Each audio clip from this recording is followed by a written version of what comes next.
ये जो खूबसूरत तस्वीर आप अपने स्क्रीन पर देख रहे हैं, अगर भारत के राजनेता थोड़ा सा सजग होते तो इस नजारे का हकदार आज भारत होता। जिस प्रकार की प्राकृतिक सुंदरताओं को देखने के लिए लोग Costa Rica, Thailand, Malaysia, Singapore जाते हैं, उससे कहीं अधिक प्राकृतिक सुंदरता भारत की ही होती और हिंदुस्तान आते कई विदेशी पर्यटक, साथ ही भारत को मिलती विदेशी मुद्रा। लेकिन ऐसा नहीं हुआ। खैर, तो हम जिसकी बात कर रहे हैं उसका नाम है कोको द्वीप। दरअसल कोलकाता से लगभग 1255 किलोमीटर दक्षिण पूर्व में स्थित कोको द्वीप दक्षिण एशिया की भू राजनीति में बहुत ही अधिक महत्व रखता है।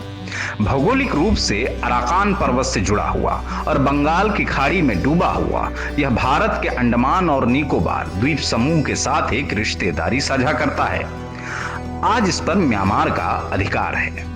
इससे भी बदतर, रणनीतिक रूप से तैनात इन द्वीपों का उपयोग अब चीन द्वारा भारत की निगरानी के लिए किया जाता है। चीनी सेना ने एक हवाई पट्टी और रडार स्टेशन भी स्थापित कर लिया है।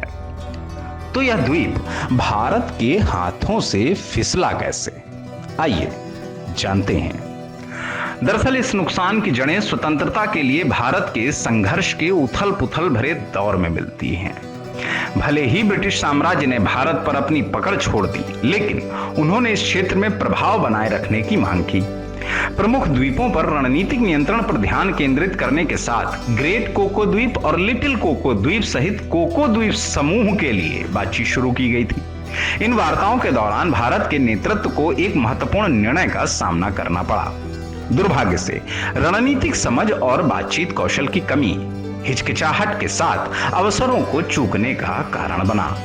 इसको कहने में कोई गुरेज नहीं कि वायसराय लॉर्ड माउंटबेटन लौह पुरुष सरदार वल्लभ भाई पटेल की चतुराई से परिचित थे।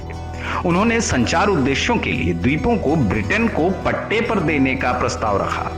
हालांकि जवाहरलाल नेहरू ने नियंत्रण के लिए अंग्रेजों पर दबाव नहीं डाला और अनजाने में अधिकार छोड़ दिया। इस निर्णय के परिणाम गंभीर थे। कोको द्वीप समूह, जो कभी बर्मा के जादवेट परिवार के साथ ब्रिटिश भारत सरकार की पट्टे की व्यवस्था का हिस्सा था, भारत की पकड़ से फिसल गया। द्वीप अंततः म्यांमार के अधिकार क्षेत्र में आ गए। कोको द्वीप का नुकसान इतिहास में केवल एक फुटनोट नहीं है, यह निर्णायक क्षणों के दौरान किए गए निर्णयों के प्रभाव के बारे में एक सचेत कहानी है। हमारे राष्ट्र का इतिहास बलिदान, साहस और बेहतर भविष्य की खोज के साथ बुना गया एक टेपेस्ट्री है।